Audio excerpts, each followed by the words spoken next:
All right, looks like we're live. Hello, I'm Andy Morris. Welcome to my studio. Glad you are here. If you're here, go ahead and comment over here so I'll know you're here. Hi, Christine. Maybe a few other people are here. Well, I think what I'm going to do today, this is what I feel like doing, and that's how it works in my studio. I just do whatever I feel like doing, unless I'm filming for a course. But this isn't a course. This is just me bringing you in to my painting area, my studio. It used to be a living room, but now it's a studio. This is a painting I did recently, and I like it, and I enjoy doing a mixed media work like this. It's got collage. It's got all kinds of marks from different tools, and paint, of course, and pens, and just a little bit of everything. So I'm going to start another painting in this style, and the first step in that is doing some collage work. And I've got all kinds of papers that I've torn out of magazines, and I do not know where I found these. They might have been part of mailers or something. I saved just about everything. Some of the more unique papers I have are were created with citrusol. It took me a while to remember what it's called. It's a chemical, or it's a cleaning product called citrusol, and it's got a lot of fumes. So if you try this, you're going to want to use it outside. But you get old magazines. Not all magazine pages will work with this citrusol, but this was a page out of National Geographic, probably a 20-year-old National Geographic. And because of the types of inks they used then, I don't know that it's the same now, but because of the types of inks they used, when you put this citrusol, when you'd rub it on the pages and then close the magazine back up, you'd get all these interesting designs like this that I can't imagine how else you might be able to get something like this.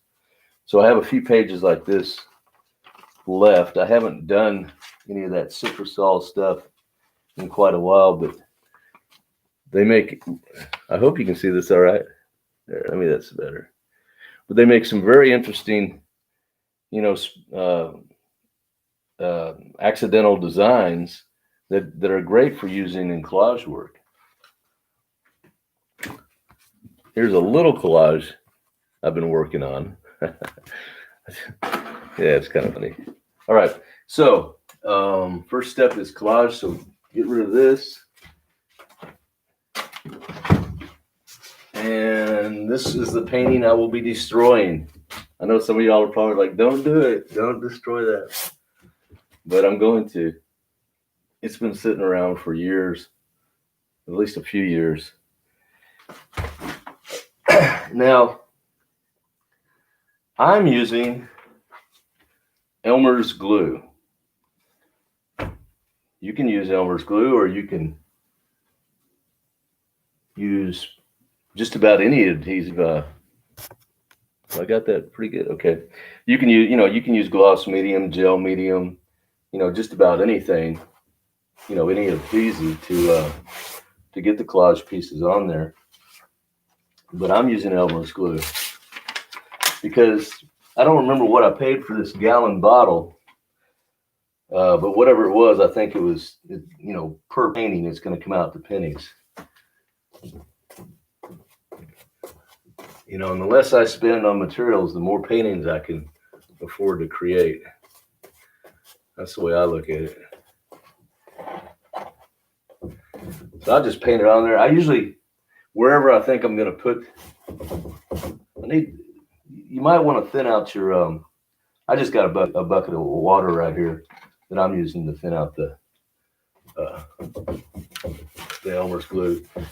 But you might want to thin it out with water a little bit. Anyways, I usually just mop it on here, approximately wherever I'm going to stick the next piece of paper. And I know a lot of people, when they're doing collage work, that's not sticking too well. they worry about the paper wrinkling up. I've never figured out a way to keep it from wrinkling up, so I just let it wrinkle up. You know, I just consider that part of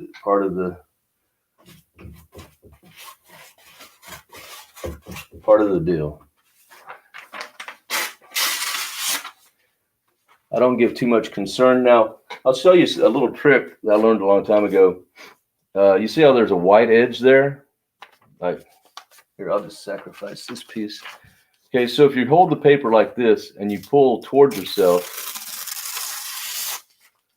you can create a white, well, it's going to be white because the paper underneath whatever is going to be white. So, but if you pull it this direction, you get a white edge there. But if you push it away from you instead, you see, well, I got a little bit of white there, but you don't get the white edge because it's on the flip side. Okay, so that's something to keep in mind. I mean, you know, if you want to introduce those white edges, I kind of like that, into your design. Now you know how to get them and how not to get them. You know, and maybe you already knew that. Most of you probably did. But the day I discovered that, I was like, wow. I thought that was just, you know, the best thing ever. So this is, I have like drawings. That's a piece of glue or something. So, you know, I'll take drawings. See, that was actually a drawing, or this one was a drawing that led to that first painting I showed you. I'll take drawings and old paintings, you know, if they're done on paper, even if they're done on canvas sometimes. I'll cut up canvas paintings too and use them in mixed media pieces. I rarely do pure collage, you know, with just the papers glued on.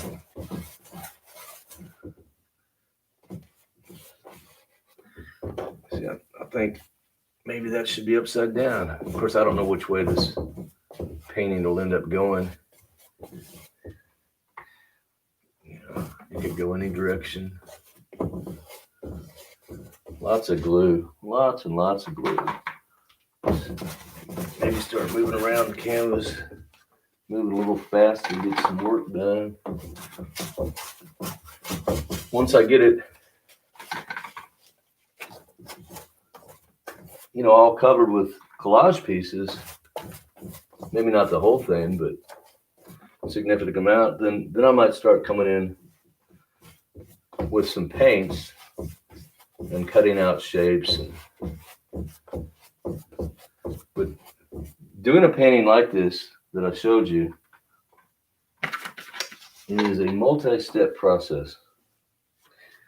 So, like, here's an old painting. Maybe that could go in there somewhere. This is pretty stiff. Oh, there he goes. Ha ha. Killed the painting. He killed the painting. So, I don't like square edges too much. You know, I just think they're kind of boring. Oh, yeah, okay. Put that in there somewhere. Now, sometimes with heavier papers, it's harder to get them to stick. You have to use thicker glue, you know, and more of it. But you can usually get them to stay on there. And you know what? If some of these papers end up, you know, they won't fall off, but, you know, if they end up coming off, if they end up getting torn off or whatever in the process, that's just, you know, that's just part of it. You know, it's no big deal to me.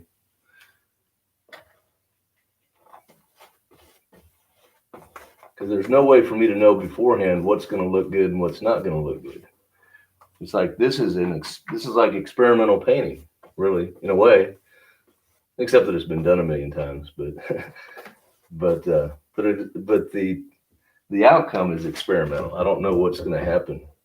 See, I might not be able to get this edge to stay down, and that's okay. It's okay with me.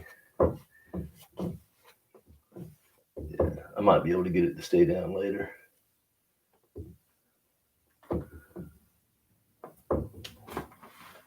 Okay, so maybe I want to get some color in here. I'm going to look at y'all's comments here if there are any. Anybody said anything? Well, yeah, let's see what you said. I'm going to have to find a way to... Citrusol is fantastic. Yeah, it is. You use it on old... Yeah, National Geographics, yeah. Clay-based inks. Okay. Okay, so that's what you're looking for then. I guess any magazine with clay-based inks is what we need. Hello, Susan. Hello, Jalen, Cindy. Glad y'all could make it.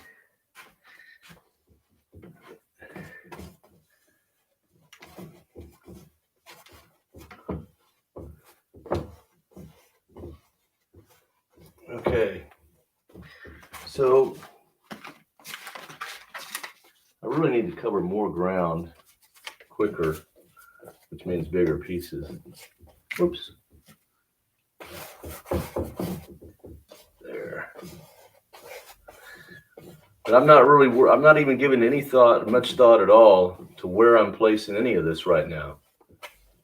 You know, later on in the process I will, but right now I'm not. Turn it upside down. No, this is the wrong way.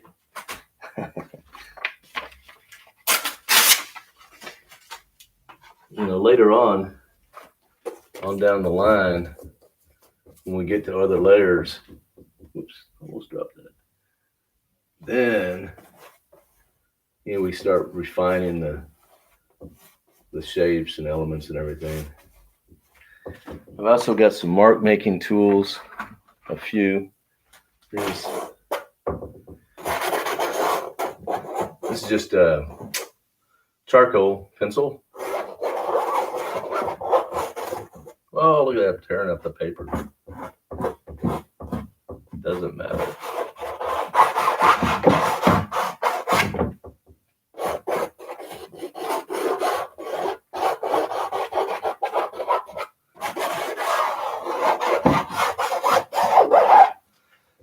Okay.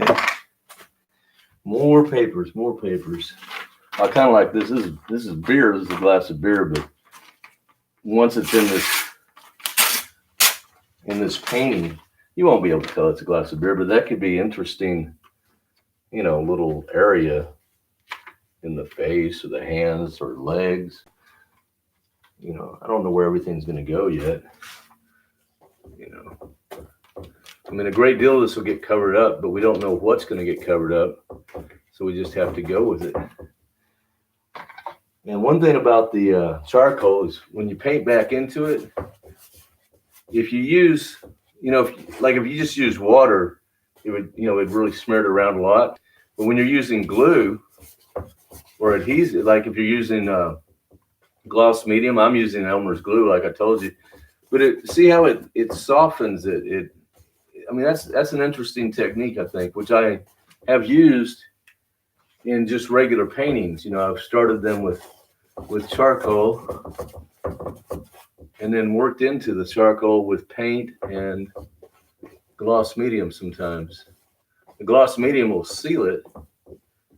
The paint tends to blend with it.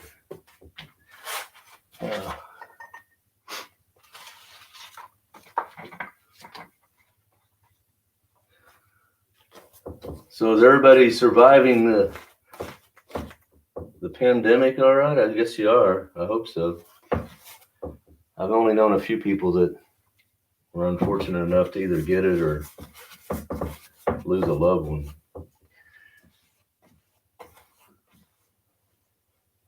You know, I've had asthma my whole life, so and I'm over 60 now, so I've self-quarantined myself. I didn't, you know, I wasn't the kind of person that went out all the time anyway. So back in March, I said, well, I'm going to sit this out. I thought, well, I'll probably be stuck here for a month or two. That was back March 3rd. I stopped going anywhere. I just order my food online. Nowadays they deliver beer and wine. And so, I don't have to leave the house, so I don't. But, yeah, March 3rd. Oh, I think that's one problem with the Citrusol. You're going to love both sides a lot of times. See, I love this, but I love this. So which one do I want to? I think I'm going to put this on the yeah. But it's like to get one side, you have to destroy the other. What a dilemma, right? Anyway, so I've been stuck here. I mean, by choice since March 3rd, which I guess is over 7 months now. And it could easily be another 7 months, before I feel like it's safe to go out there. Although in Texas, finally, we're starting to see a decline in new cases. All right, so see, even with magazine pages, it's like, which side? I think I'll go with this side. Always a dilemma. You can't use both sides. Well, I guess, I have a friend. She doesn't hardly paint anymore. But she was doing these paintings on plexiglass, which I've never done that. And I think she was painting with acrylics. So I might try that. Maybe some of y'all have tried that. Have you? Has anyone tried painting on plexiglass? We have a lot of comments here. Let's see. The secret to eliminate wrinkles. Pre-wet the paper by quickly. Okay, well, I've never tried that. I might try that. Wearing your mask as much as possible. Yeah, I hear you. You could photocopy the other side. Yeah, that's true. That's true. I never thought of that. I could photocopy the other side. Okay.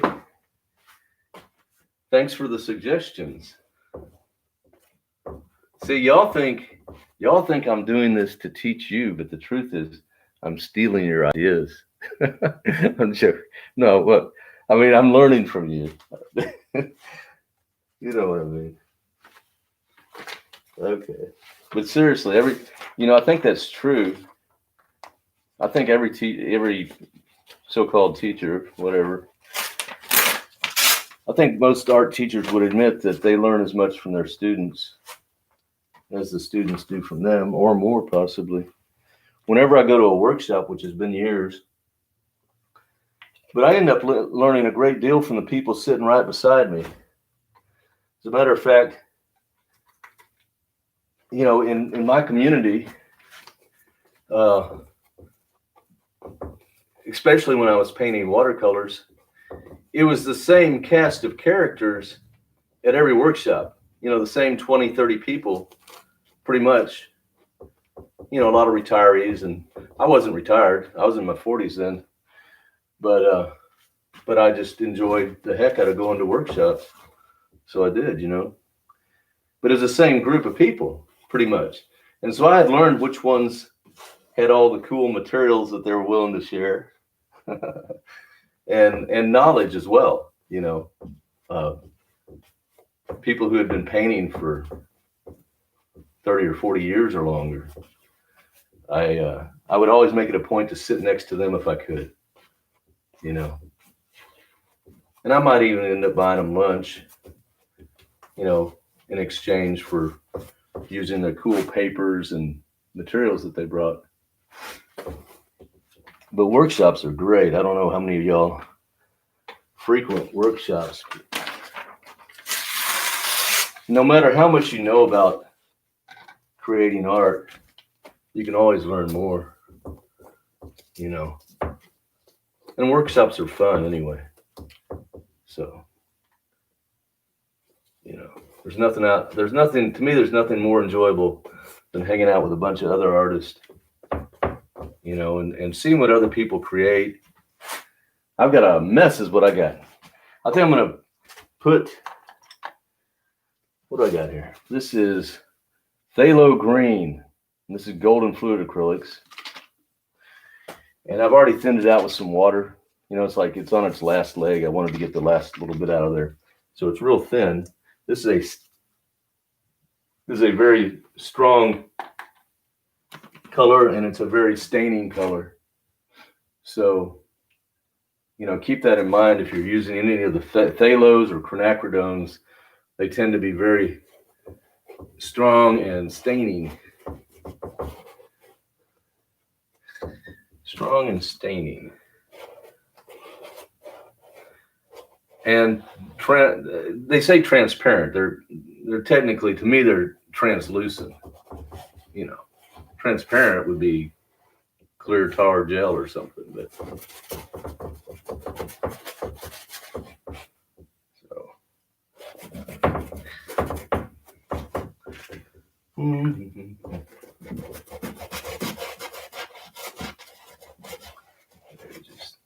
You can come back over your papers. The papers are going to get torn up. It's okay. That's okay. You know, I want some evidence of destruction in this composition before it's all over. All right. You know what? See, at that point, I would stop.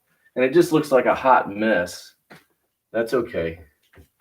You know, before it's done, it'll look more like this, hopefully. I like this painting. I hope you do too, because that's what I'm creating, something like that. Anyway, so I'd stop right there. How long have we been going? Oh, 20 minutes. Okay. Well, I did want to, let's see. Has anybody left? Have y'all gone on to better, greener pasture? Oh, there's still people here. Yay. Okay. I'm always surprised that you guys hang around and watch me paint, but that's fine. If you were doing it, I would too, probably. Yes, I have painted on plexiglass. Oh, okay. Maybe you could show us sometime if you feel like it. In-person workshops have been too expensive for me. Well, yeah, that's my problem now. Once I became a full-time artist, I didn't have any money except for art supplies. You know, I mean, you think you sell a painting or two and you think, hey, I made, whatever. And then it's like you get online and Jerry's Artorama or Cheap Joe's or whoever your favorite vendor is gets all your money. I used to order literally thousands of dollars worth of supplies. Now I'm trying to work through all those supplies that I amassed. And I'll tell you a little secret. First of all, these are kind of expensive. Now, they go a long way. A bottle of this can last you a long time. This particular bottle is probably 7 years old. If your painting studio happens to be your garage and the garage isn't heated or air conditioned and the temperature fluctuates between 30 degrees and 100 degrees, and these paints sit out there, they can harden in the bottle that hasn't even been opened. So I lost, hundreds of dollars worth of paints because I didn't know that. See, I'm saving you guys money. Or I'm trying to, So what would I do with this? I don't know. I don't know what I would do with this. Keep having fun, I guess, but I think it's getting worse and worse the more I work on it. So I got the white pen here. This is acrylic. One thing about these pens that I don't like, I mean, they work well, except that the paint really fades over time. So the marks start off looking, bright white, and a week later they're not bright white. So.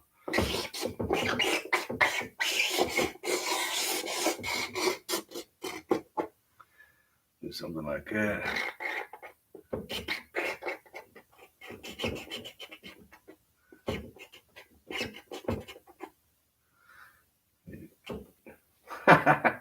Okay.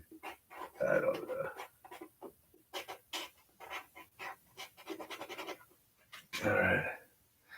Maybe I'll.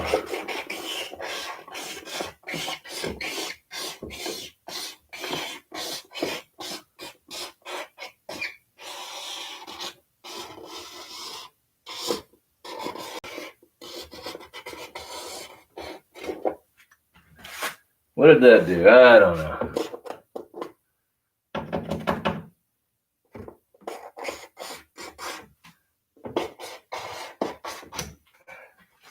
Ta-da!